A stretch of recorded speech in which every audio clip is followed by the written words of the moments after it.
Hello and welcome everybody to January 31st Talking Golf Tuesday.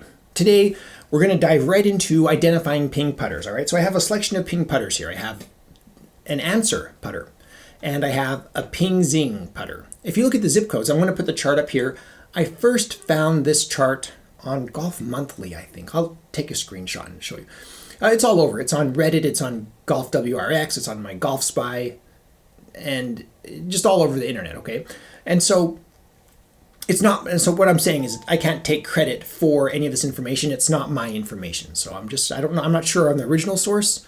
Otherwise, I would credit them in the comments below. If you know who originally sourced this in the comments below, it might be a book or Karsten himself. I have no idea. So when you look at the zip codes, you can identify when the putter was made. For example, a putter that ends in 20, 68 to 73, like this Ping Zing. Ping Anser right here ends in the 6-8. And so, that year range, I forget the exact year range, but you can see it on the chart right there. So I found this chart very useful because I have so many of these Ping putters, like here's my Ping Zing 2, which also has a 6-8 zip code like the Anser. So it's wonderful to have some clue as to when some of these older vintage clubs were made. Obviously, they're newer clubs, like here's a Ping Vault 2. There's no zip code on this, so that doesn't help us with these, but we have the internet. So you could argue it's not really necessary, but the vintage ones, it's good to have that information. Thought I would share. The other news is we just barely got back from, I probably have hat hair. We just barely got back from sledding in Wisconsin, January. It's what you do in Wisconsin, not golf, sledding. We had a lot of fun. It was not that terribly cold and different than I remember as a kid. When you're sledding as a kid, you're like, wee! As an adult, it's just different. It's just like, and plus with phones, I'm going to video this instead of go.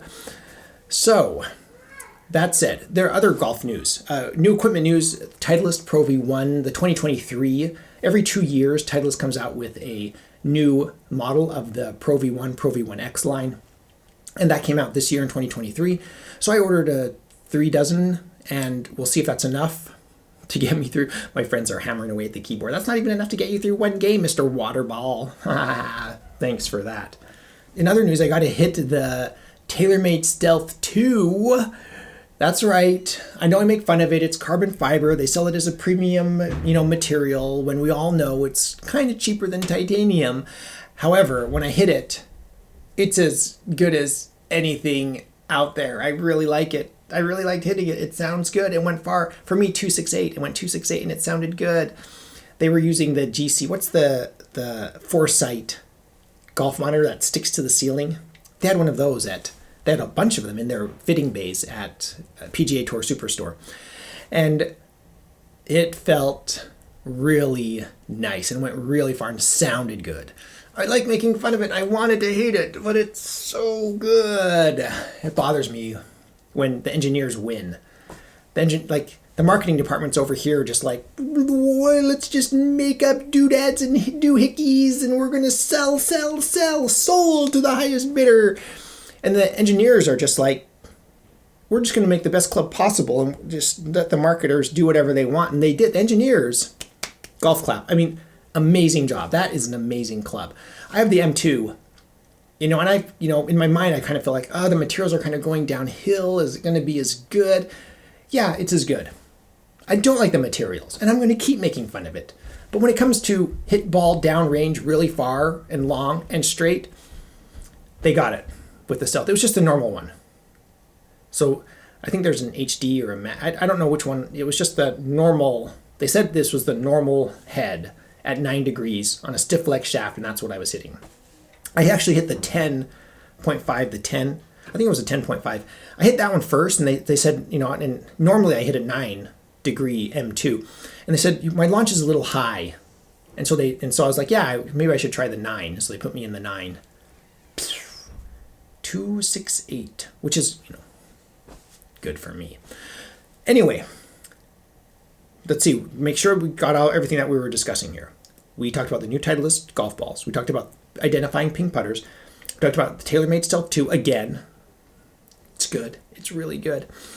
And now we're going to move on to fantasy golf. And to kick that off, we're going to talk about the Farmers Insurance Open. where Max Homa just dominated. It was a weird schedule. Did it start on Wednesday? It ended on Saturday, I think. And Homa just hung it, and he won, which is really impressive with that lineup. I know Morikawa did really well. I know I'm going to put the results right here for the week and the season. And if your name's in there, congratulations. I didn't finish in the top 10 this week again. Made some bad picks, I guess. And, it's a fun game. If you want to join us on Fantasy Golf, there's a link in the description below to PGA Tour Fantasy. And you can just register. It's free. Go search for leagues, The Vintage Golfer, and then sign up. It's free. Come join us. You can make the leaderboard here if you sign up. And pick good golfers. So that tournament's done with. Now we're going to move on to the next one, which is the AT&T Pebble Beach. Is it a Pro-Am? Either way, I'm really excited about that. Anything on Pebble Beach, I'm excited about. I love Pebble Beach. It's one of my favorite, visually, I've been to Pebble Beach before. Let me rephrase that. I've driven by Pebble Beach before. And it's a stunning part of the country. Absolutely beautiful. And I love, it's so scenic to watch. With the wind and stuff, I'm not sure I want to, play there, but it looks beautiful, all right? So I love watching Pebble Beach on TV, so I'm excited for this week's upcoming Pro-Am. Be sure to set your picks now. Don't forget to set your picks. You need to register your roster, pick your roster, and your bench. So, that said, I'd like to thank my patrons again and again and again. Thank you for your support. I really appreciate it. If you'd like to join us on Patreon, it's just general support. I offer a few behind-the-scenes pictures and updates, and it actually does a lot psychologically to feel that there are people backing me up and that support me.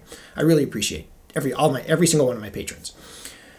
Another way you can support this channel is by visiting my Amazon shop. I'll put a link in the description below. I am an Amazon associate. I make proceeds from qualifying purchases. So when you buy, a bag of 300 golf tees, I make a few pennies off of that.